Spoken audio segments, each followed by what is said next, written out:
जय श्री कृष्णा। राधे राधे दोस्तों, आप सभी का दिन शुभ और मंगलमय हो। आप सभी पर भगवान गणेश की कृपा सदैव बनी रहे। इसी मंगल कामना के साथ आज की वीडियो का शुभारंभ करती हूँ। तो आज की वीडियो में आप सुनेंगे पौष मास महात्म्य का अध्याय 2। आपको हमारे चैनल पर प्रतिदिन पौष मास महात्म्य की कथाएं सुनाई जाएंगी। तो आपने यदि चैनल को सब्सक्राइब नहीं किया है तो चैनल को सब्सक्राइब जरूर कर लीजिए। अध्याय शुरू करने से पहले भगवान गणेश की एक अद्भुत कथा सुनते हैं। तो आइए कथा शुरू करते हैं। पौराणिक कथा के अनुसार एक बार गणेश जी महाराज एक सेठ जी के खेत में से होकर जा रहे थे, तो उन्होंने 12 दाने अनाज के तोड़ लिए। अब अनाज के दाने बिना पूछे तोड़ लिए तो गणेश जी के मन में बड़ा भारी पछतावा होने लगा। वे सोचने लगे, अरे मैंने तो सेठ जी के यहाँ से बिना पूछे ही दाने तोड़ लिए, इसका मतलब यह तो चोरी हुई, यानी कि मैंने सेठ जी के यहाँ चोरी कर ली। इस प्रकार वे मन में पछतावा करने लगे। अब चोरी की है तो उसका प्रायश्चित भी जरूरी है।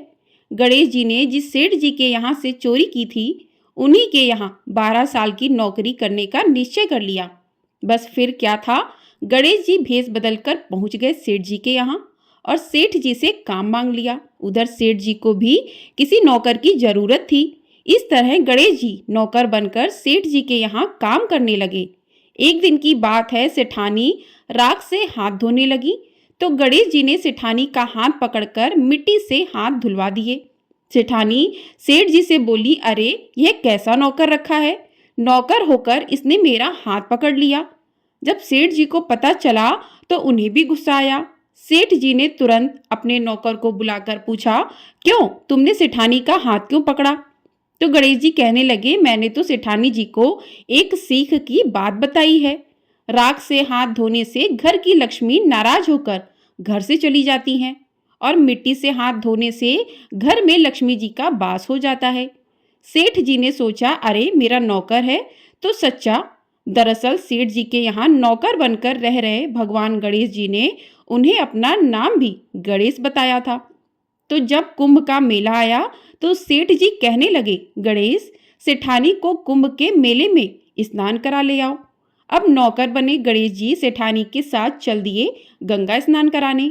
सेठानी नदी के किनारे पर बैठकर नहा रही थीं तो गणेश जी ने उनका हाथ पकड़कर नदी में डुबकी लगवा दी। घर आकर सेठानी ने फिर से सेठ जी से कहा कि इस गणेश ने तो मेरी इज्जत ही नहीं रखी और इतने सारे आदमियों के बीच में मुझे घसीटकर आगे पानी में ले गया। तब सेठ जी ने गणेश जी से पूछा, तुमने ऐसा क्यों किया? तो गणेश जी कहने लगे, सेठानी किनारे पर बैठकर गंदे पानी से नहा रही थी, मैं तो आगे अच्छे पानी में डुबकी लगवाकर ले आया हूँ। इससे सेठानी अगले जन्म में रानी और राजपाट का सुख भोग पाएंगी। सेठ जी सोचने लगे, गणेश है तो सच्चा। एक दिन की बात है, सेठ जी के घर में पूजा पाठ हो रही थी, हवन भी हो रहा था। सेठ जी फिर से गणेश से कहने लगे कि जाओ सेठानी को बुलाकर ले आओ। उधर गणेश जी जब सेठानी को बुलाने गए तो सेठानी काली चुनरी ओढ़कर चलने लगी तो गणेश जी ने काली चुनरी फाड़ डाली और कहने लगे, लाल चुनरी ओढ़कर चलो। तब सेठानी नाराज होकर सो गई। सेठ जी ने देखा सेठानी अभी तक नहीं आई तो खुद आ गए देखने के लिए। आकर देखा तो सेठानी तो नाराज होकर लेटी हुई थी। सेठानी से पूछने लगे, क्या बात है, घर में हवन की तैयारियां हो चुकी हैं और तुम यहाँ सो रही हो? तो सेठानी कहने लगी, समझाओ अपने गणेश को, देखो आज इसने मेरी चुनरी ही फाड़ डाली। यह बात जानकर सेठ को बहुत गुस्सा आया। बुलाया गणेश को और बहुत डांटा। तब गणेश जी कहने लगे, सेठ जी पूजा पाठ में काला वस्त्र नहीं पहनते हैं और सेठानी क्योंकि काली चुनरी ओढ़कर जा रही थी तो मैंने इनसे लाल वस्त्र पहनने के लिए कहा और जब यह नहीं मानी तो मैंने इनकी काली चुनरी फाड़ डाली, क्योंकि काला वस्त्र पहनने से कोई भी शुभ कार्य सफल नहीं होता। यह बात सुनकर सेठ जी सोचने लगे, गणेश है तो सच्चा और समझदार। फिर एक दिन की बात है, सेठ जी पूजा करने लगे। पूजा करने के लिए उन्होंने पंडित जी को भी निमंत्रण दिया था। अब पंडित जी आए, पूजा की तैयारी हो गई। तभी पंडित जी कहने लगे, अरे सेठ जी मैं तो गणेश जी की मूर्ति लाना ही भूल गया, अब क्या करें? तो उधर नौकर बने गणेश भगवान वहीं खड़े हुए थे और सारी बातें देख और सुन रहे थे।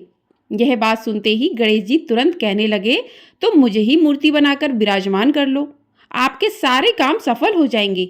यह बात जब सेठ जी ने सुनी तो उन्हें बहुत गुस्सा आया और वो गुस्से से कहने लगे कि तुम तो अब तक सेठानी से ही मजाक करते थे, अब मुझसे भी मजाक करने लगे। तब गणेश जी ने कहा, सेठ जी मैं तो मजाक नहीं कर रहा हूँ, तुम मेरी बातों को मजाक बिल्कुल मत समझो, मैं बिल्कुल सच कह रहा हूँ। इतना कहते ही नौकर बने गणेश ने भगवान गणेश का साक्षात रूप धारण कर लिया और सेठ सेठानी ने जब यह देखा तो पंडित जी, सेठ और सेठानी गणेश जी के चरणों में गिर गए। उनकी पूजा की। पूजा समाप्त होते ही गणेश जी तो अंतर्ध्यान हो गए। अब सेठ सेठानी को बहुत दुख हुआ। उन्होंने कहा, हमारे पास तो साक्षात गणेश जी रहते थे और हमने उनसे इतना सारा काम करवाया, उन्हें अपने घर में नौकर बनाकर रखा। इस बात का उन दोनों पति पत्नी को बहुत भारी दुख हुआ। अब दोनों पति पत्नी रात दिन इसी चिंता में रहने लगे। जब गणेश जी ने उनकी चिंता देखी तो एक दिन सपने में उन्हें दर्शन देकर कहने लगे, सेठ जी आप बिल्कुल भी परेशान मत होइए, एक बार मैंने आपके खेत से अनाज के 12 दाने तोड़ लिए, उसी का दोष मेरे सिर पर लग गया था और वही दोष उतारने के लिए मैं आपके यहाँ नौकर बनकर 12 साल काम किया। अब आप दोनों बिल्कुल भी दुखी मत हो। ऐसा कहकर भगवान गणेश अंतर्ध्यान हो गए। उधर गणेश भगवान की कृपा से सेठ जी के यहाँ करोड़ों की माया हो गई। उनके घर में सुख संपत्ति और धन के भंडार भर गए। हे गणेश जी महाराज, जैसा सुख जैसी धन दौलत आपने सेठ जी को दी वैसी सबको देना। इस कथा को कहते सुनते और हुंकारा भरने वाले सभी को और उनके सब परिवारजनों को भी देना। बोलिए भगवान गणेश की जय। आइए अब सुनते हैं आज का अध्याय। सूत जी कहते हैं, तारकारी कुमार के उत्तम एवं अद्भुत वृत्तांत को सुनकर नारद जी को बड़ी प्रसन्नता हुई।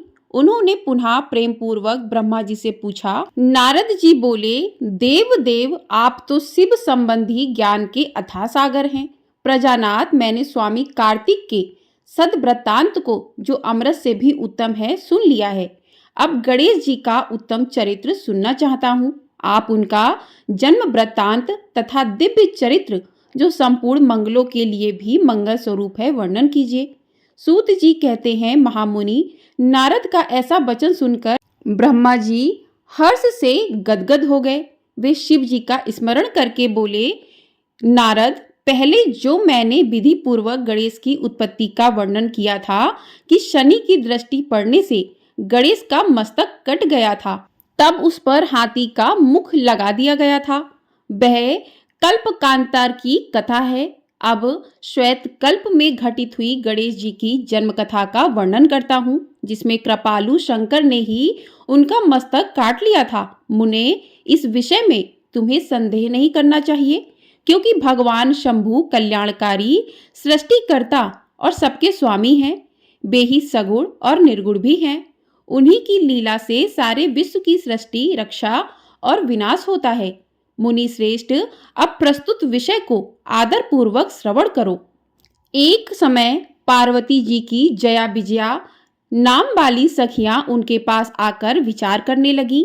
सखी, सभी गण रुद्र के ही हैं। नंदी, भृगि आदि जो हमारे हैं, वे भी शिव के ही आज्ञा पालन में तत्पर रहते हैं। जो असंख्य प्रमथ गण हैं, उनमें भी हमारा कोई नहीं है। वे सभी शिवाज्ञा परायण होकर द्वार पर खड़े रहते हैं। यद्यपि वे सभी हमारे भी हैं, तथापि उनमें हमारा मन नहीं मिलता। अतः पाप रहिते आपको भी हमारे लिए एक गण की रचना करनी चाहिए। ब्रह्मा जी कहते हैं, मुने, जब सखियों ने पार्वती जी से ऐसा सुंदर वचन कहा, तब उन्होंने उसे हितकारक माना और वैसा ही करने का विचार भी किया। तदंतर किसी समय जब पार्वती जी स्नान कर रही थीं, तब सदाशिव नंदी को डरा धमकाकर घर के भीतर चले आए। शंकर जी को आते देखकर स्नान करती हुई जग जननी पार्वती उठकर खड़ी हो गई। उस समय उनको बड़ी लज्जा आई। वे आश्चर्यचकित हो गईं। उस अवसर पर उन्होंने सखियों के वचन को हितकारक तथा सुखप्रद माना। उस समय ऐसी घटना घटित होने पर परमाया परमेश्वरी शिव पत्नी पार्वती ने मन में ऐसा विचार किया कि मेरा कोई एक ऐसा सेवक होना चाहिए जो परम शुभ, कार्यकुशल और मेरी ही आज्ञा में तत्पर रहने वाला हो, उसमें तनिक भी विचलित होने वाला ना हो। यो विचार कर कर पार्वती देवी ने अपने शरीर के मैल से एक ऐसे चेतन पुरुष का निर्माण किया जो संपूर्ण शुभ लक्षणों से संयुक्त था।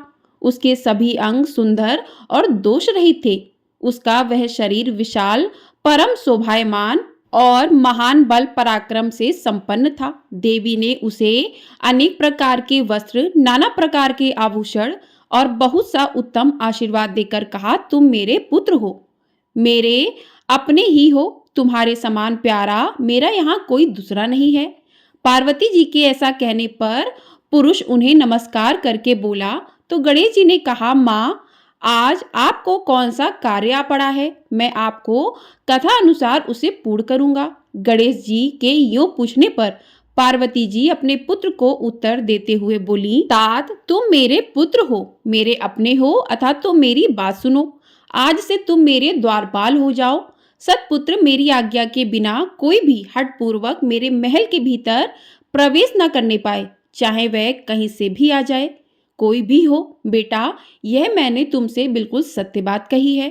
ब्रह्मा जी कहते हैं, मुने, यूं कहकर पार्वती जी ने गणेश के हाथ में एक सुदृढ़ छड़ी दे दी।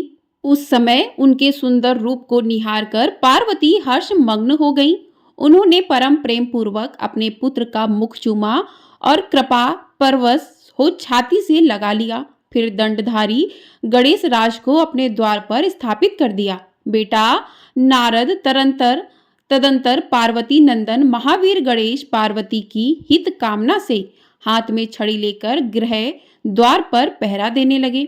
उधर शिवा अपने पुत्र गणेश को अपने दरवाजे पर नियुक्त करके स्वयं सखियों के साथ स्नान करने लगी।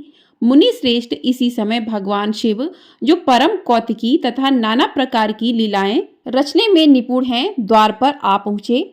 गणेश उन पार्वती पति को पहचानते तो थे नहीं, अतः बोल उठे, देव, माता की आज्ञा के बिना तुम अभी भीतर ना जाओ। माता स्नान करने बैठ गई हैं, तुम कहाँ जाना चाहते हो? इस समय यहाँ से हट जाओ। यूं कहकर गणेश जी ने उन्हें रोकने के लिए छड़ी हाथ में ले ली। उन्हें ऐसा करते देख शिवजी बोले, मूर्ख, तू किसे रोक रहा है? दुर्बुद्धे, क्या तू मुझे नहीं जानता? मैं शिव के अतिरिक्त कोई और नहीं हूँ। फिर महेश्वर के गण उसे समझाकर हटाने के लिए वहां आए और गणेश जी से बोले, सुनो, हम मुख्य शिवगढ़ ही द्वारपाल हैं और सर्वव्यापी भगवान शंकर की आज्ञा से तुम्हें हटाने के लिए यहाँ आए हैं। तुम्हें भी गढ़ समझकर हम लोगों ने मारा नहीं है, अन्यथा तुम कब के मारे गए होते। अब कुशल इसी में है कि तुम स्वतः ही दूर हट जाओ। क्यों व्यर्थ अपनी मृत्यु बुला रहे हो? ब्रह्मा जी कहते हैं, मुने, यो कहे जाने पर भी गिरिजानंदन गणेश निर्भय ही बने रहे। उन्होंने शिवगणों को फटकारा और दरवाजे को नहीं छोड़ा। तब उन सभी शिवगणों ने शिव जी के पास जाकर सारा वृत्तांत उन्हें सुनाया। मुने, उनमें सब बातें सुनकर संसार के गति स्वरूप अद्भुत लीला बिहारी महेश्वर अपने उन गणों को डांटकर कहने लगे, गणों, यह कौन है जो इतना उछंकृल होकर शत्रु की भांति बक रहा है? इस नवीन द्वारपाल को दूर भगा दो। तुम लोग नपुंसक की तरह खड़े होकर उसका वृत्तांत मुझे क्यों सुना रहे हो? विचित्र लीला रचने वाले अपने स्वामी शंकर के यो कहने पर वे गण पुनः वहीं लौट आए। तदंतर गणेश द्वारा पुनः रोके जाने पर शिव जी ने गणों को आज्ञा दी कि तुम पता लगाओ यह कौन है और क्यों ऐसा कर रहा है। गणों ने पता लगाकर बताया कि ये श्री गिरिजा के पुत्र हैं और द्वारपाल के रूप में बैठे हैं। तब लीला रूप शंकर ने विचित्र लीला करनी चाहिए तथा अपने गणों का गर्व भी गालित करना चाहा। इसलिए गणों को तथा देवताओं को बुलाकर गणेश जी से भीषण युद्ध करवाया, पर वे कोई भी गणेश जी को पराजित न कर सके। तब स्वयं शूलपाणी महेश्वर आए। गणेश जी ने माता के चरणों का स्मरण किया। तब शक्ति ने उन्हें बल प्रदान किया। सभी देवता शिव जी के पक्ष में आ गए। घोर युद्ध हुआ। अंतोत गत्वा स्वयं शूलपाणी महेश्वर ने आकर त्रिशूल से गणेश जी का सिर काट दिया। जब यह समाचार पार्वती जी को मिला तब वे क्रुद्ध हो गईं और बहुत सी शक्तियों को उत्पन्न करके उन्होंने बिना विचारे उन्हें प्रलय करने की आज्ञा दे दी। फिर तो शक्तियों के द्वारा प्रलय मचाई जाने लगी। उन शक्तियों का यह जाज्वल्यमान तेज सभी दिशाओं को दग्ध सा किए डालता था। उसे देखकर वे सभी शिवगण भयभीत हो गए और भागकर दूर जाकर खड़े हुए। मुने, इसी समय तुम दिव्य दर्शन नारद वहां आ पहुंचे। तुम्हारा वहां आने का अभिप्राय देवगणों को सुख पहुंचाना था। तब तुमने मुझ देवताओं सहित शंकर को प्रणाम करके कहा कि इस विषय में सबको मिलकर विचार करना चाहिए। तब वे सभी देवता तुम महामना के साथ सलाह करने लगे कि इस दुख का शमन कैसे हो सकता है। फिर उन्होंने यही निश्चय किया कि जब तक गिरिजा देवी कृपा नहीं करेंगी तब तक सुख नहीं प्राप्त हो सकेगा। अब इस विषय में और विचार करना व्यर्थ है। ऐसी धारणा करके तुम्हारे सहित सभी देवता और ऋषि भगवती शिवा के निकट गए और क्रोध की शांति के लिए उन्हें प्रसन्न करने लगे। उन्होंने प्रेम पूर्वक उन्हें प्रसन्न करते हुए अनेकों श्रोतों द्वारा उनकी स्तुति करके बारंबार उनके चरणों में अभिवादन किया।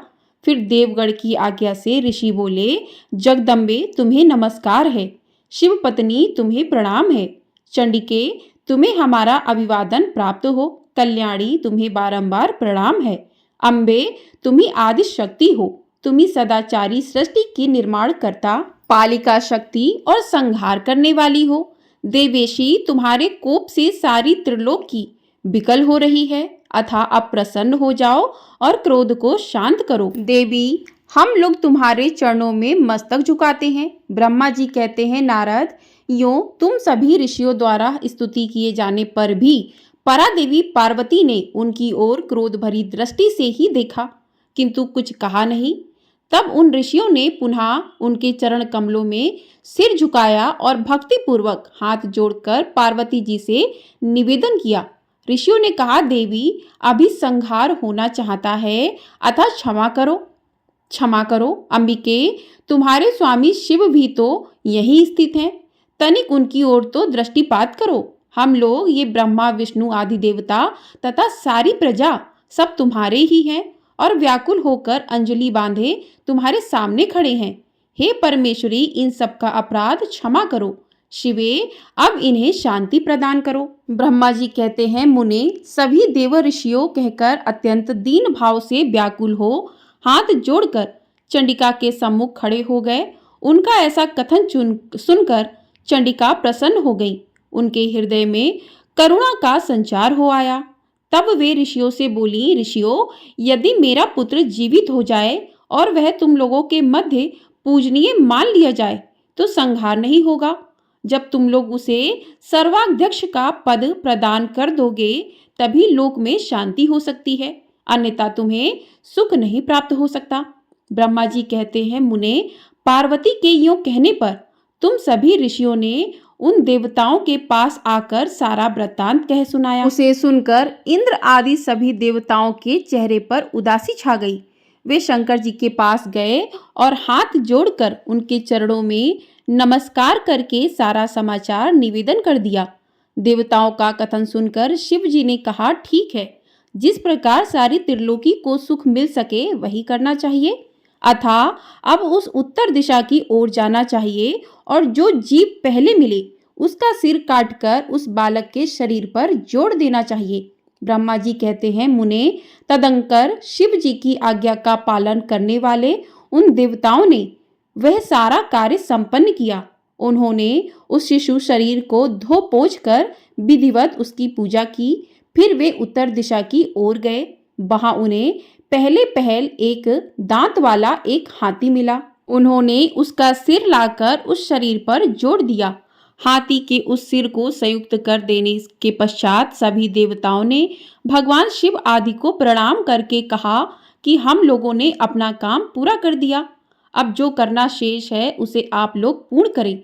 ब्रह्मा जी कहते हैं, तब शिव आज्ञा पालन संबंधी देवताओं की बात सुनकर सभी देवों और पार्षदों को महान आनंद हुआ।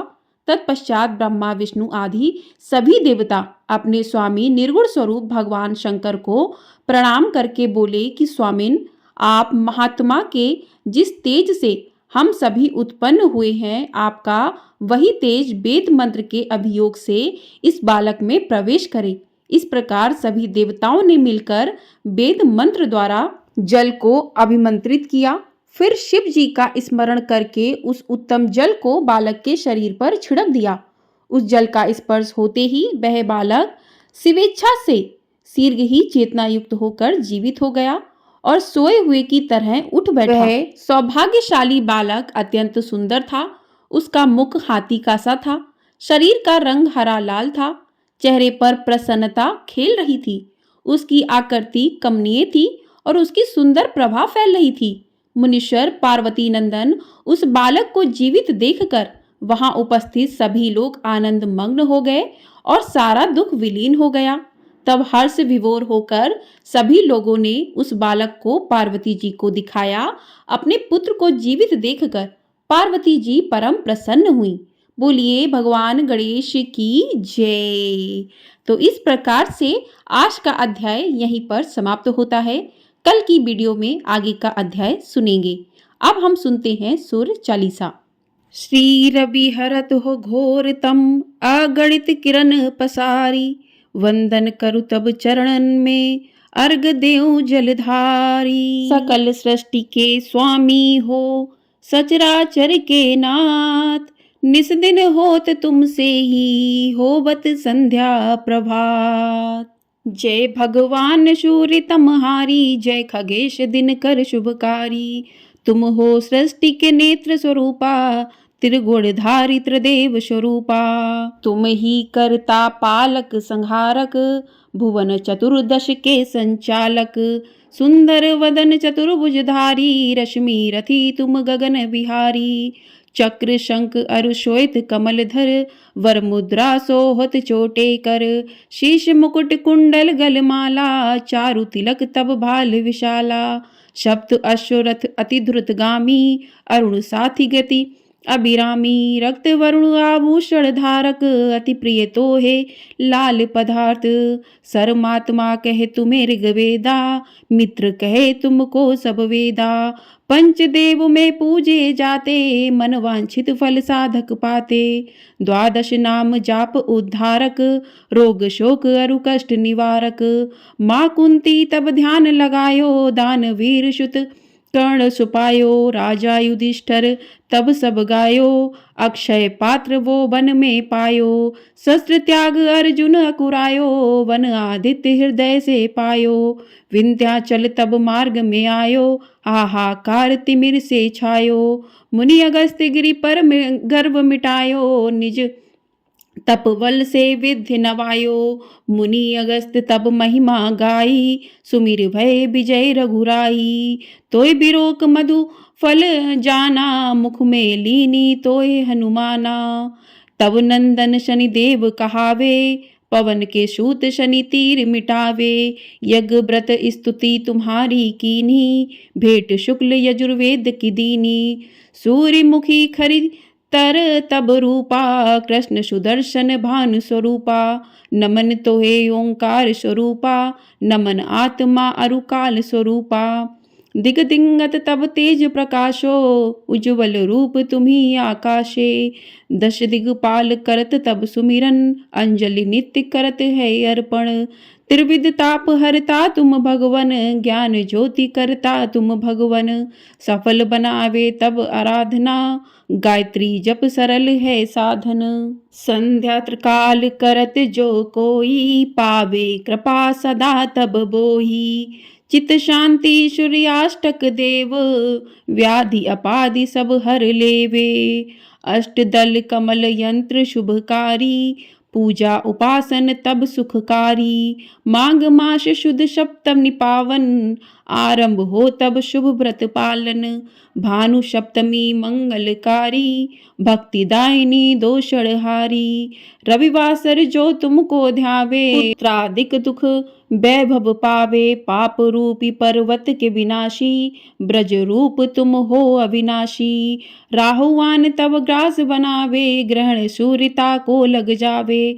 धर्म दान तप करते हैं साधक, मिटत राहु तब पीड़ा बाधक। सूर्य देव तब कृपा कीजे, दीर्घ आयु बल बुद्धि दीजे। सूर्य उपासना का नित ध्यावे, कुष्ठ रोग से मुक्ति पावे, दक्षिण दिशा तोरी गति जावे, दक्षिणायन वो ही कहलावे, उत्तर मार्गी तोरो रथ होवे, उत्तरायण तब वो कहलावे, मन अरु वचन कर्म हो पावन, संयम करता भलित आराधना, भरत दास चिंतन करत, घर दिन कर तब ध्यान, राखियो कृपा इस भक्त पे तुम्हारी सूर्य भगवान। ओम सूर्याय नमः। तो इस प्रकार से सूर्य चालीसा पूर्ण हुआ। अब करते हैं सूर्य देव की आरती। ओम जय सूर्य भगवान, जय हो दिनकर भगवान, जगत के नेत्र स्वरूपा, तुम हो त्रिगुण स्वरूपा, धरत सब ही तब ध्यान। ओम जय सूर्य भगवान, ओम जय सूर्य भगवान। सारथी अरुण है प्रभु तुम, श्वेत कमलधारी तुम चार भुजाधारी, अश्व है सात तुम्हारे, कोटि किरण पसारे, तुम हो देव महान। ओम जय सूर्य भगवान। उषा काल में जब तुम उदयाचल आते, सब तब दर्शन पाते, फैलाते उजियारा, जागता तब सग जग, जागता तब जग सारा, करे सब तब गुणगान। ओम जय सूर्य भगवान। संध्या में भुवनेश्वर अस्ताचल जाते, गोधन तब घर आते, गोधुली बेला में हर घर आंगन में हो तब महिमा गान। ओम जय सूर्य भगवान, ओम जय सूर्य भगवान।